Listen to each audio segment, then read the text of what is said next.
어렵고 복잡한 입시를 쉽고 재미있게 풀어주는 입시 비타민 이주TV입니다. 오늘의 해결사 코너에 제가 해결사가 되면 좋겠는데 질문이 너무 어려워요 다들.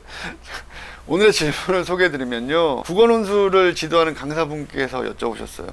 저는 고등학생에게 국어와 논술을 지도하는 강사입니다. 저희 학생들을 보면 애들이 학교에서 부여하는 수행 과제나 탐구 과제를 정말 열심히 공들여 작성해서 제출합니다. 그런데 학생부를 받아서 읽어본다면 학생의 역량이 나타나지 않고 건조하고 형식적인 기록들이 많습니다. 그래서 옆에서 보기에 조금 안쓰러운 점이 있고, 그래서 학생의 노력이나 역량 이런 것들이 괴리가 있다고 보이기 때문에 이런 것들을 막을 수 있는, 학생들을 도울 수 있는 어떤 팁이 있는지 하고 물어보셨는데요.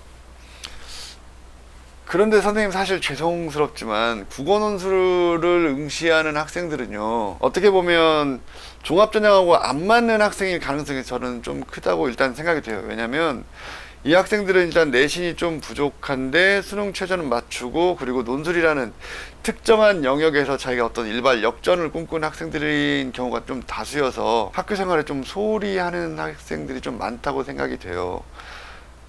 그렇지 않고 우리 아이들은 정말 학교 생활도 열심히 하고, 그리고 수행평가나 뭐 탐구과제 이런 거를 저에게 물어보면서까지 정말 열심히 한 학생들이다 라고 생각하시고, 그럼에도 불구하고 학생부에 기록이 되지 않는다면 너무나 원론적인 얘기로 첫 번째는 선생님과 소통이 많이 부족한 것은 아닌가 생각이 들고요.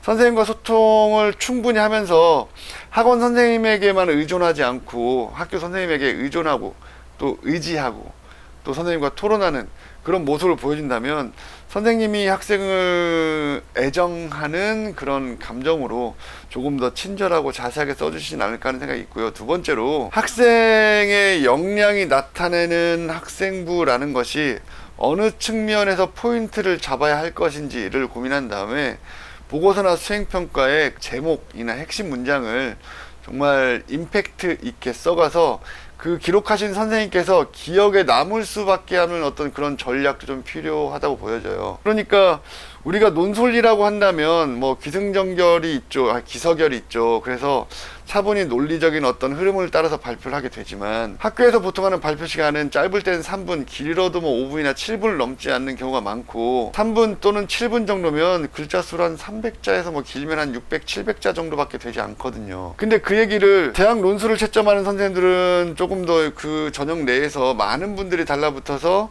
전형의 평가 기준안에 따라서 누가 더 우수한지를 고르려고 세심하게 보시지만, 학교의 수행평가를 채점하거나 발표 수업을 참관하는 선생님께서는 정말 많은 학생들의 얘기를 듣다 보니 얘도 또 뭐 그렇고 그런 얘기겠지 하고 좀 힘드실 수도 있어요. 그러니까 그럴 때는 선생님의 정신이 번쩍 들게 할 수 있을 만큼 정말 파격적이고 포인트 있는 어떤 제목과 핵심 문장을 잡아가는 것이 좋을 거라고 생각이 됩니다. 학생부 곳곳에 그런 포인트가 주어진다면, 또 학생부가 그런 논술을 준비한 학생들의 등급이 예를 들면 3등급에서 5등급 뭐 6등급 정도까지라고 본다면요, 그 학생들의 경쟁력은 충분히 드러날 수 있을 거라고 생각이 됩니다. 뭐 다른 꿀팁은 제게도 없네요. 오늘의 고민 해결은 세모로 하고 여기까지 하겠습니다. 이주TV, 그래도 좋아요, 구독 눌러주세요.